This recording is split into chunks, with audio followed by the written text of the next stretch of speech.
കോഴിക്കോട് കക്കയത്ത് കാട്ടുപോത്തിന്റെ ആക്രമണത്തിൽ കർഷകൻ കൊല്ലപ്പെട്ട സംഭവത്തിൽ പ്രതിഷേധം കടുക്കുന്നു.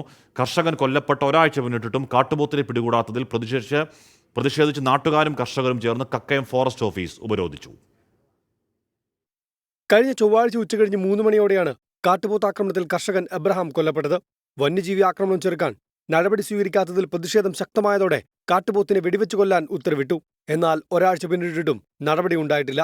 കാട്ടുപോത്തിനെ വെടിവെക്കാൻ കർശന മാനദണ്ഡമുള്ളതിനാൽ ഉദ്യോഗസ്ഥർ വെടിവെക്കുന്നില്ലെന്ന് നാട്ടുകാർ പറയുന്നു. എബ്രഹാമിനെ ആക്രമിച്ച് കാട്ടുപോത്തിനെ കണ്ടെത്തിയിട്ടും നടപടി സ്വീകരിക്കുന്നില്ലെന്നാണ് പരാതി. കക്കയം സെന്റ് സെബാസ്റ്റ്യൻസ് പള്ളി വികാരി ഫാദർ വിൻസെന്റ് കറുകമാലിന്റെ നേതൃത്വത്തിൽ ജനകീയ കൂട്ടായ്മ ചേർന്ന് തുടർ സമരങ്ങൾ പ്രഖ്യാപിക്കാനാണ് തീരുമാനം. വന്യജീവി ആക്രമണം തടയുന്നതിൽ സർക്കാർ പരാജയമാണെന്നും ഉത്തരവാദിത്തം നിറവേറ്റാൻ കഴിയില്ലെങ്കിൽ രാജിവെക്കണമെന്നും നേരത്തെ താമരശ്ശേരി രൂപതാ ബിഷപ്പ് മാർ റെമിജിയോസ് ഇഞ്ചനാനിയിൽ പ്രതികരിച്ചിരുന്നു. 24 കോഴിക്കോട്.